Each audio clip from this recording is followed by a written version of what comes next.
They're buggy, they're nerdy, they're talking six legs, buzzing on the airwaves with their field note pegs. From beetles to bees, they just can't get enough. Geeking out on bugs, yeah, the nerdy stuff. Not for fame, not for clout, just because they care. It's the Bugcast, boys and girls, science in the air.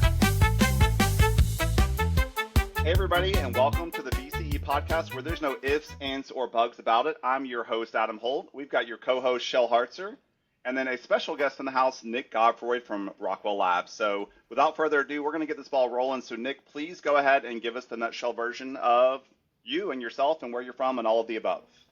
All right. My name is Nick. I'm a brand new BCE, and then I went to school at Oklahoma State and got my bachelor's in entomology there, and then went straight into the service side industry here in the Dallas-Fort Worth area.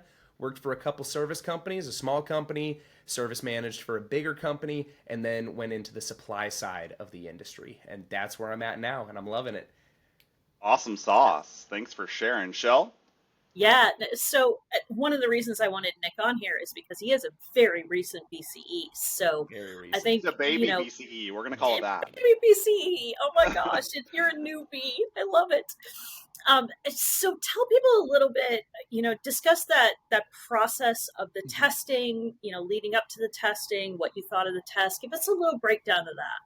Yeah, so the BCE exam, or the BCE certification, is something that after I left school and then started working in the service industry, that was something that companies that I was working for would say, oh yes, we'll give you time in an off season to go pursue your BCE. And then it always ended up being a little bit too busy. But at the same time, I never took the initiative to be like, oh, well, you can just take the test while you're doing a full-time job as well, and studying for it isn't too challenging. So I put getting my BCE off a little bit too long in that way.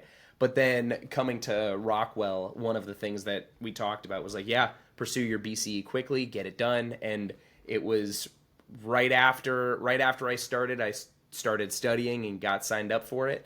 And then being a BCE is something that I definitely wanted to achieve, since our industry has so many ACEs and so many BCEs that have a wealth of knowledge, and they get reached out to for that wealth of knowledge. And then having a bachelor's degree in entomology from before did make me eligible for a BCE as opposed to the other certifications. And I am very glad that I pursued it. Now, awesome. I was just thinking real quick. Well, I was just thinking, so I'm assuming you have, how many years in the pest control industry do you already have? Okay. I have, let's see, it's 2025 now, so now I have 5 years. Okay, and you've had your BCE for how long? I've had my BCE for 5 weeks. So okay.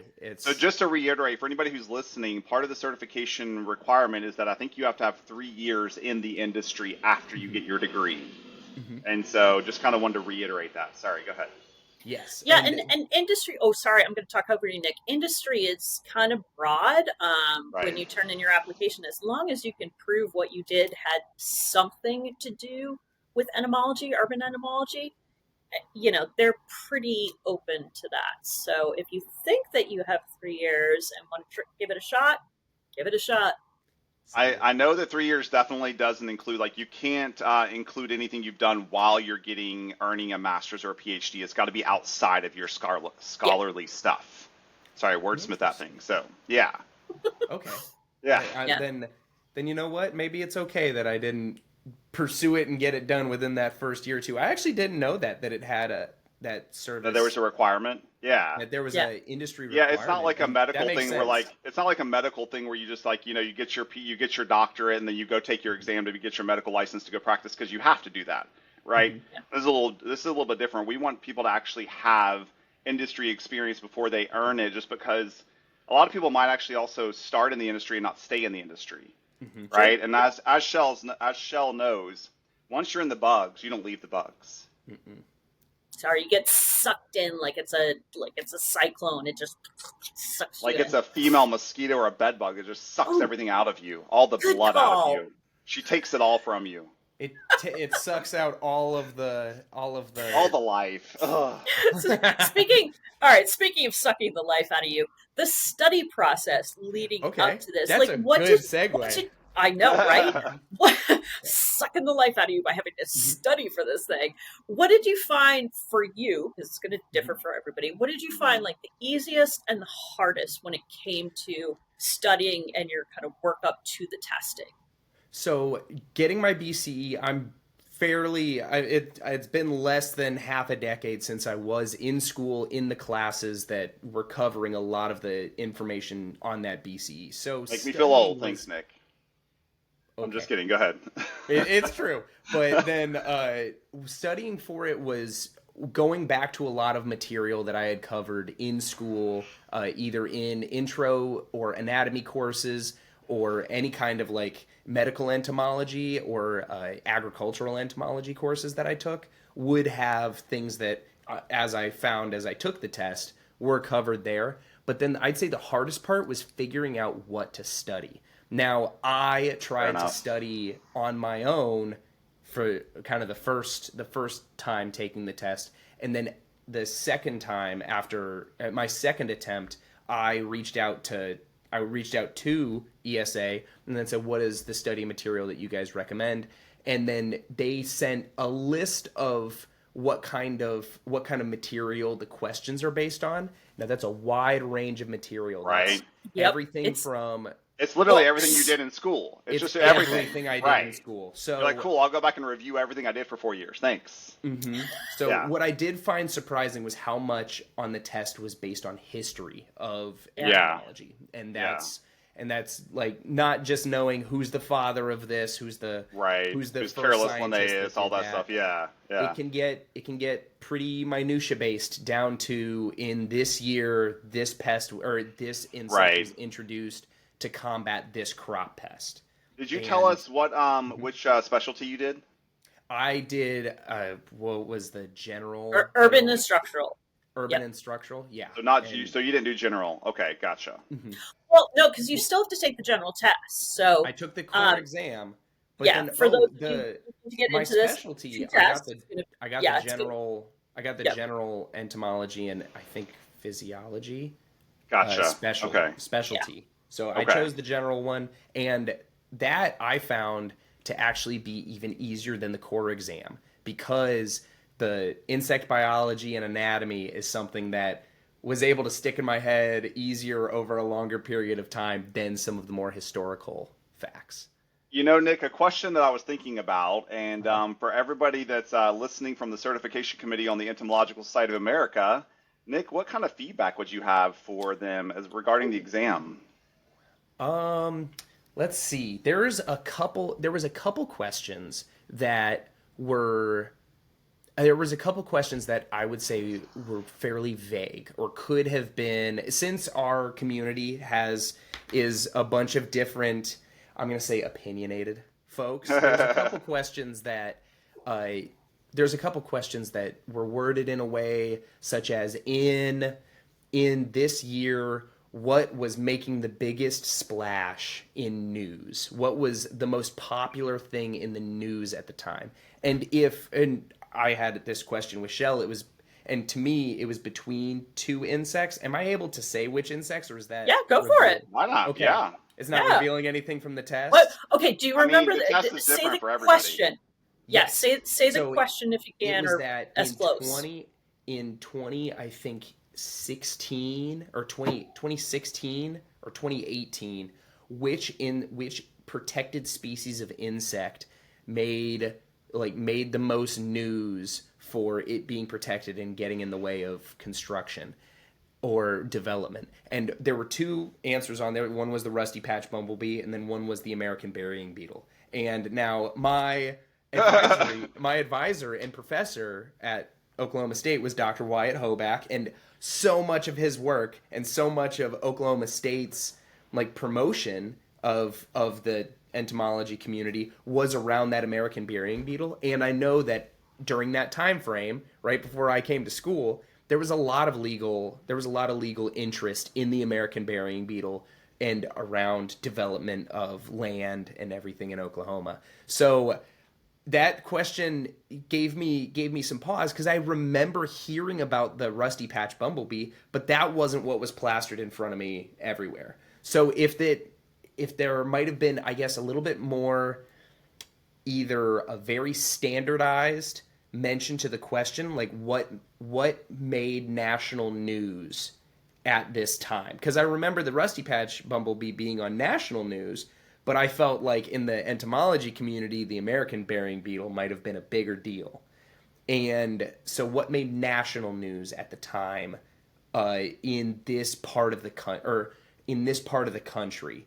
I can go ahead and tell you, I would have had zero clue. Yeah, maybe make I the would have had question zero more clue. specific, and a little less open to interpretation. And then there were a couple questions that some of the answers might have had a misspelling or two, but then it might make me think, oh, they misspelled it, which means that's not the right answer. Right. And so I actually found a couple times that it was easier because of some misspelling. Interesting. So go ahead, Shell. Oh, I was going to say, so based on that, one of the things I told you before you took the test is that the questions aren't intended to be tricky. That some of them are very hard, no joke, but they're not intended to be tricky. Was that your feeling when you took the test, or did I completely lie to you? No, you didn't. Okay. You didn't lie to me this time. But there was no very tricky question. There was no questions that I had to do a double take and see what the question was really asking. And I did appreciate that, because then it made it feel like this is more of a certification of checking what kind of knowledge and what kind of expertise I have and would be able to use in the field, instead of just like, oh, this is just a high bar that we set for people and we see who's clever enough to get in. And I did appreciate that about the exam. Good. So being a new BCE holder, what advice would you give to like these other people that are trying to take the exam or pass the exam? Don't give up. Don't give up. And if the first I was going to say that's the thing. I wanted to be very gentle about this. You did not pass on the first go. You passed the specific, right? And you had to redo the general. I had to redo the core exam. Okay. So talk about that a little bit. Yeah, so the first time taking this exam, I felt fairly confident going into it. And then I felt fairly confident going into it just because I had spent a good amount of hours ahead of time studying. And yes, I didn't know exactly what to study, but taking that exam for the first time actually really helped. And then the first time that I took the exam, the more specific, I think general entomology, like specialization, that was a lot of insect identification, and I passed that. But then the core exam, I failed by a single point. The passing you were so close. The passing score was 70, and I got a 69 on the dot. And that's something that I took a screenshot of and like sent it to my boss, because if anybody tells me, oh, I just missed it by 1 point, I think they're lying, and I just wanted some proof of it. But I remember making an exclamation the moment that I saw that I was 1 point away, and then Shell was on the Zoom call with me, and she's like, "Oh, I'm so sorry." I mean, and it's okay. Don't give up. Yeah, don't exactly. Give up. Exactly. Yeah. And then go ahead. Oh, I was just gonna say, my biggest advice to anybody taking a test that I've learned as I've kind of evolved and grown is to never change the answer and go with your first choice. Yeah. It's so impactful. Unless. Wait a minute. Here's the unless. So I absolutely agree with you there. Unless you see a question later in the test that reminds you, gotcha. Right. Wait a minute. And then you can go back to a previous answer, and definitely do that on this exam, because there's a lot of questions around. There might be questions of like, what is the family name for longhorn beetles, for instance? And it's Cerambycidae. Cerambycidae, But you might have just knee-jerked, clicked the other. Click the scarab or something. Oops, sorry. Yeah. Carabid or coccinellid. Right. That's pretty close. Yeah. And then at the end of the exam, then you're like, oh, this longhorn beetle, I remember that it was serendipity, you can go back. And Right. funny enough, so the core exam I took first, I got a 69 out of 70, and then in the second exam, there were two different questions that gave me like the mental click that would have saved me two questions on the core exam. First one, But yeah. since I had taken the core exam first, I couldn't go back and get those right. So if I had Right. taken the specialty exam first, that might have made it so that I was able to get it in one try. But thankfully, ESA is super kind about letting you know, like, hey, we're excited for you to take the core exam again. If there's any study materials you need, we'll like let us know. And then I was also able to just take the core exam with I wasn't charged any kind of retesting fee as well. Oh, that's Yeah. good. Yep. And that was Yeah. So question, you have me thinking real quick on the Yeah. you said you went to ESA and they gave you direction. I remember you said you emailed them, right? Yeah. Do you feel like that was beneficial when you emailed them and you got that direction? Absolutely. Rebecca Martin specifically is the lady that emailed me that I had correspondence with, as well as I received an email from, I forget their name, but I received an email from somebody a little bit higher up that just said, "Hey, you did not pass. You passed your specialty Could it have been exam." Willett? It might have been. Okay. And then he said, like, we know you're gonna pass it the next time. We're excited to welcome you in. It was very encouraging, and that was pretty cool.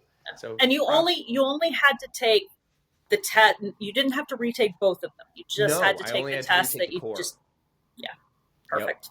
which was nice. Yeah, I made the mistake of trying to take the medical and veterinary entomology specialty. Nice and specific, huh? Because I love med vet, but I didn't pass it. And then after that, I was like, I'm not going to try to retake this. I'm just going to take a different one. So I went to general entomology.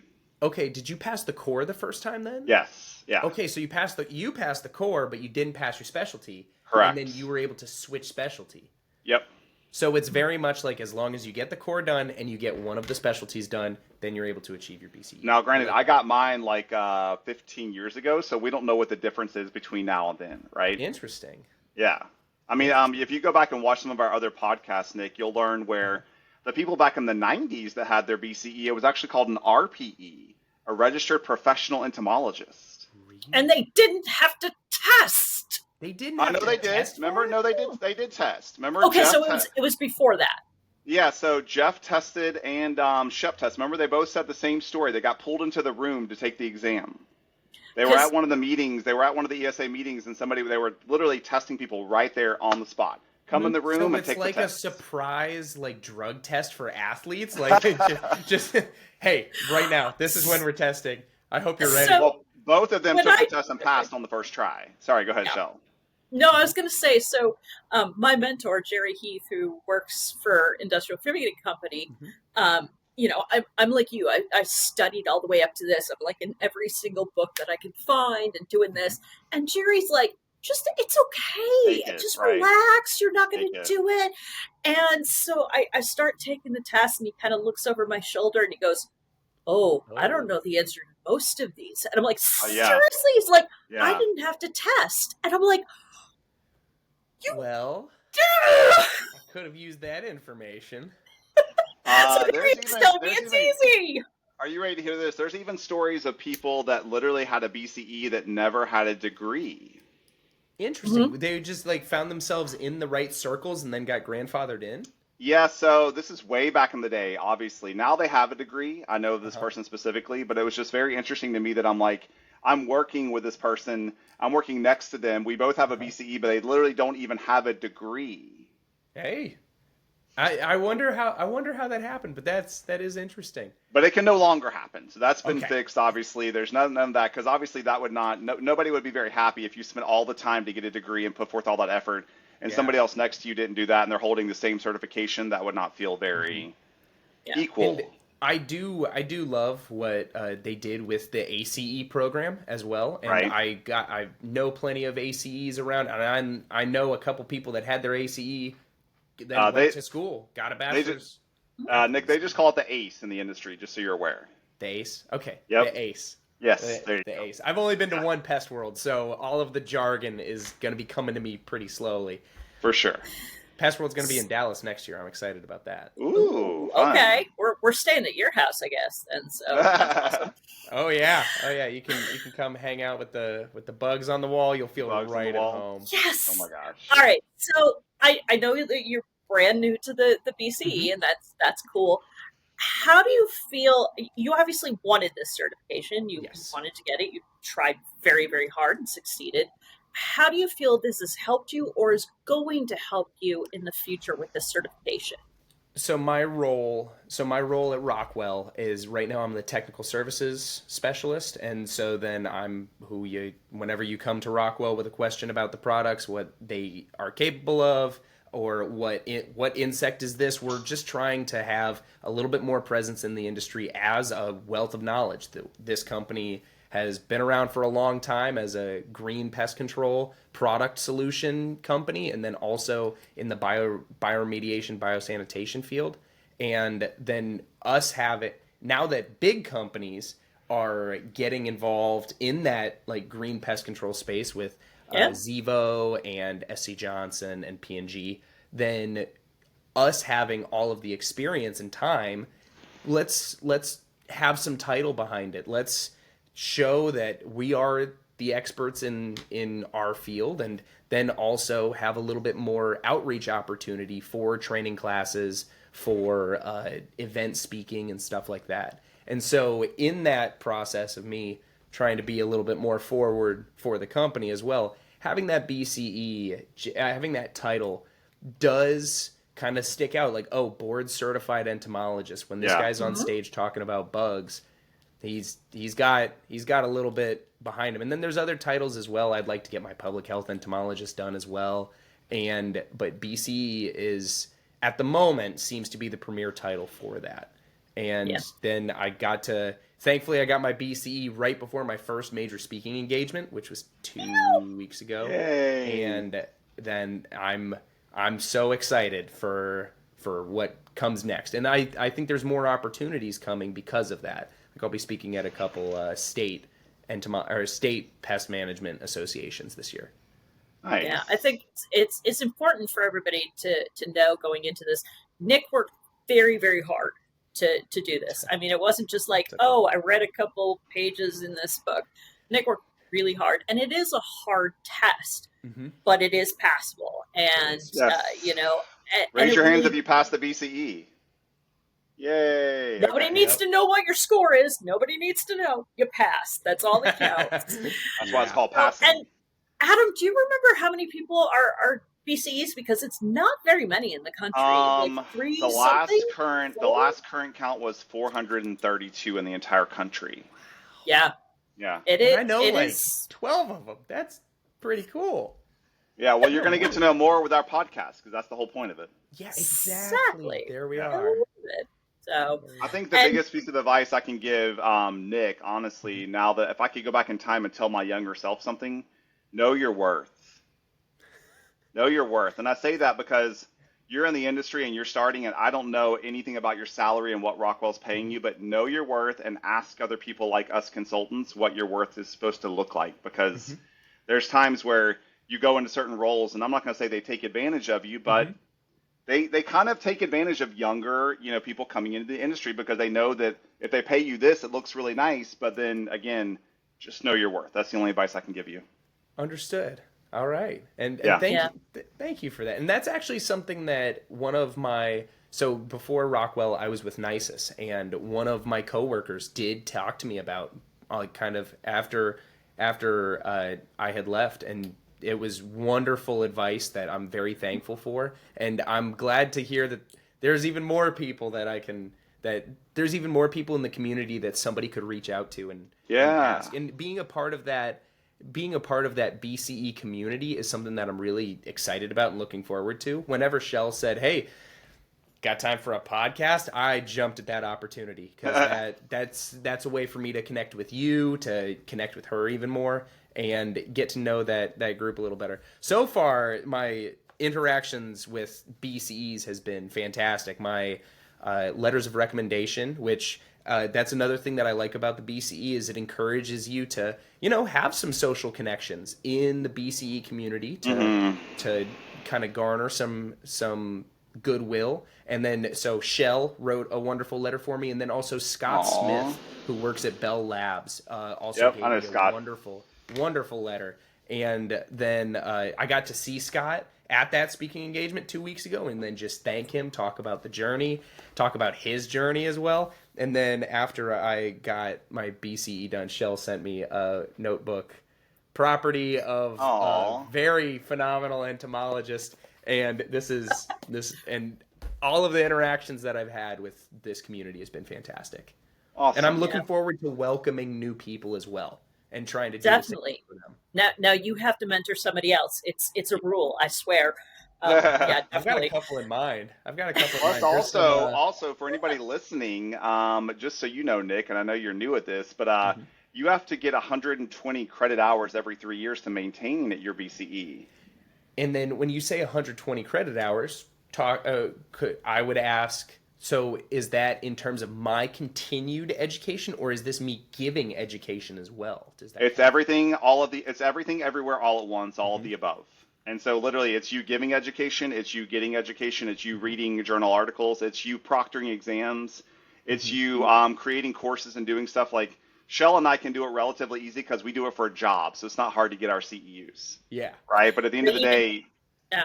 I was going to say conferences, just going to conferences. So you're going to NPMA this year. Oh, so yeah, not only is this a challenging test, but you have to keep it up. And I think that just makes it even more valuable that, it requires a bit of effort, to make sure that you continue that. And I'm never going to let that certification lapse as long as I can. I think he's an ace. I don't think he's a BCE. But then, so my co-presenter at the Pest Invasion put on by Terminix and Rent-A-Kill 2 weeks ago was a gentleman by the name of Mike Tome. And I saw him speak at Pest World, and then I got to speak with him at this last show. And then talking with him, he told me like, oh yeah, my recommendation would be keep an ongoing list, like keep an Excel spreadsheet that you keep up with, instead of as the time comes around, I got to go back and think and go back through emails and check my schedule and then go like scrounge together all of the times that I did. Just take 5 minutes after you get done with everything. So I already have an Excel spreadsheet up of like what I did, what the date was, and then somebody else that might have been there. I used to do that. I'm not gonna lie. Terrible. Yeah. Right? Some of us are terrible about that. Yeah. We're bug people. We're not Excel geniuses. I love Excel, actually. I'm a spreadsheet, I love spreadsheets. Are you? Yeah, I really am. For lack of a better term, are you a freak in the sheets? Is that? Yes. Yeah. I was going to say a spreadsheet whore, but I didn't know if that'd be good for the podcast. I was like, wait a minute, do I go that far? One of my buddies who's an engineer has a shirt that has that on it, and I always thought it was really? Funny. Yeah. Yeah. No, I love spreadsheets. But anyway, yes, for everybody listening, it is a good idea to try to maintain it if you can. But just like Shell said, conferences count. Literally, I think it's like if you go to MPMA and it's 3 days, I think you can do a maximum of 6 hours per day that you can basically kind of, I guess, whatever you want to call it, take or achieve. But yeah, keep up with that stuff for sure. Excellent. Yeah. And then I have a question as a new BCE, and that is, so one thing that even before I was a BCE, Shell really helped me a lot with the job search function. Then I imagine that it might be the same way later on in the industry. The BCE community, what's the best way, I'm going to say, to get networked and plugged in to that community? Is that just through LinkedIn or at ESA meetings or something like this? What have you guys found to be the biggest growth in social capital that you've gotten? I would say LinkedIn, honestly. I think it's such a powerful tool. I mean, just to network with people. This is a smaller industry than anybody thinks it is. And so putting yourself out there, networking. I mean, Nick, you like videos, you like stuff. Start putting stuff on LinkedIn, literally. Okay. You know what I mean? Take a video and put it on LinkedIn and be like, and write a little thing about it and be like, this is really cool, isn't it? You know what I mean? Or like do a little poll. What does everybody think of this? And then people start voting and they start interacting. And they're like, who's this Nick guy? Interesting. Okay. Yeah, because that's something that had been mentioned to me in the past of like, well, try to have a little bit more notoriety and more presence. That's like something that you have an opportunity with that title, and then also with the position that I have in my job. And that's okay. Yeah, that sounds like and just like quick videos, because I see Shell produce content fairly often, and then polls as well. I'll have to find you on LinkedIn. I'm the social media guru. I have like over a half a Yeah. million followers on my TikTok. Adam is Yeah. amazing at that. Oh, okay. Yeah. My Yeah. girlfriend's really big into TikTok, so I'll Yeah. have to say like, yeah. So, well, actually, she's horrified and terrified of bugs. I'm Oh, working on it. gotcha. But yeah. Oh yeah. But yeah, just put Everybody yourself has out that there. one thing. Yeah, that's Yes, the word. That's absolutely. the best you can do is just put yourself out there, and there is some obviously exposure and humility to it. You have to be kind of ready for that. But I mean, like, just this is such a good industry. I don't see anybody. The only person you're probably gonna have to worry about critiquing you is Louis Sorkin. He loves to critique everything and everybody, and Michelle's laughing because she knows I'm 100% accurate. But don't worry about Louis. He is very harmless. He just has good intentions, and so Yeah. he just He likes just to wants critique. things to be done correctly and said And it's correctly. but that's the challenge with bugs is that some things are subjective, right? When it comes to taxonomy, there's subjectiveness, and so Lewis is just that person, but you just go with the flow. I remember watching two professors go at it about Isoptera Lataria. versus yeah. And, Okay. oh man, that was fun to watch because that was at the time. That was when I was a sophomore. I went to school originally for chemical engineering. My freshman year was spent in Oklahoma State's chemical engineering degree program, and then I got converted to entomology. Well, Okay. more because I was having a really hard time with. I was having a great time with trigonometry, but once it got into some advanced calculus, I was having a hard time with that. Whenever there's letters in the question and the answer, I'm going to have a Right. tough time with that math. And What's the then, point of it anyway? You don't ever use it. Like seriously. I've had conversations with my engineer friends about it, and they're like, it's to It's make just sure to that weed you have you the right out. mindset. And I'm like, Yeah, yeah, whatever. okay. I play with Legos. I feel like I can Right. do the job. But then I was looking for Funny a you natural mentioned science. Legos, so here's my Legos. I love Cool. the botanical Legos. I've got all the succulents downstairs. My Oh, flower nice. vase has been the Lego flowers. You never have to water. They never I know, die. seriously, And they yeah. always stay really cool and interesting. They're good for a table. But Right. I digress. And then I was looking for a natural science, and I was looking for a natural science that had, I'm going to say, the best return on investment for a degree, because that's one thing that's definitely coming to the forefront is the cost of school and Oh, yeah. making sure that you're getting a return on your investment for your degree. And then pest control is an industry that will always need talent, will never go away for as long as Oh, yeah. people live near Recession proof as anything. well. Recession proof. Recession proof, Recession proof. COVID proof. That industry was very COVID proof, Mm-hmm. and I was very thankful. I graduated May of 2020, so right after every shutdown, lockdown, and everything happened. Lots of my friends got job offers pulled. I did not. I had a lot of opportunities open up, actually, and so this is yeah. Yeah, I was going to say, so speaking of that, as we kind of wrap up here, what's your favorite part of the pest control industry and what's your least favorite part? Ooh, that's a good question. Okay, so my least favorite part, I'll start with that and we'll end on a high note. My least favorite part is something that might have come around as I was a service manager for a big company for a while. And that is that in the service side of the industry, which of course is, I'm going to say, the financial foundation for the pest control industry. Like, obviously, we've got supply side, and we've got education side, businesses, but it's the service side industry that brings the dollars in.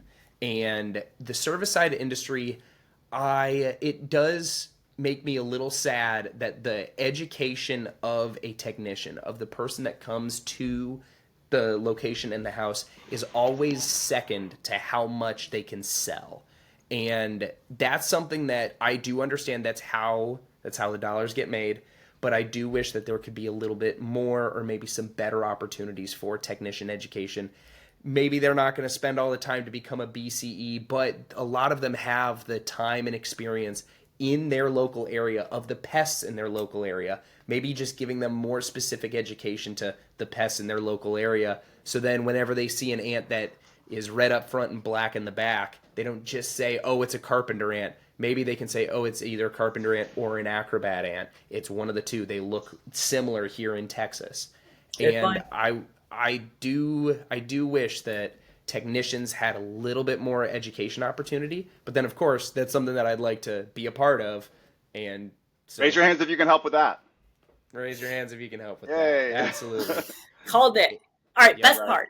And best part of the industry, it's gotta be I'm able to find something cool and new and something that I hadn't even thought about before every single day of this job. And that went all the way back to when I was the specialty or like the company entomologist, and I would be sent to every house that technicians couldn't figure out in a couple resources. I was going to see something new. I was going to see carpet beetles pouring out from underneath a stove with no smell or nothing dead nearby, and needing to figure out what that was. It was actually a bunch of dog food stored in the wall behind me. But Yeah. then you hear these situations, these new experiences every single day, and that's something that I always get excited about. That's what my family needs to shut me up at the dinner table about. Like, oh, look, listen to this new thing that I found out that happened today. And I love it. I love it. I'm getting a Rolodex of good stories every day. Good Love it. stuff. Yep. That's my All favorite right. part, is the variety. Is that our cue, Shell? Are we good? I have exhausted my list of questions for Nick. Do you have anything else? I don't think so, Nick. Thank you so much for joining us. We course. super appreciate Yes. you, and for everybody listening again, for all those future nerdy entomologists out there, this is that platform to create, a potential path for you to learn maybe which way you want to take your career. And again, thank you so much for joining us on the BCE Thank you. podcast, where there's no ifs, ands, or bugs about it. Bye, everybody. Bye, folks.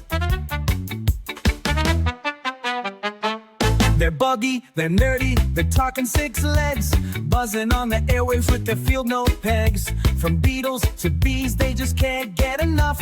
Geeking out on bugs, yeah, the nerdy stuff. Not for fame, not for clout, just because they care. It's the Bugcast boys and girls, science in the air.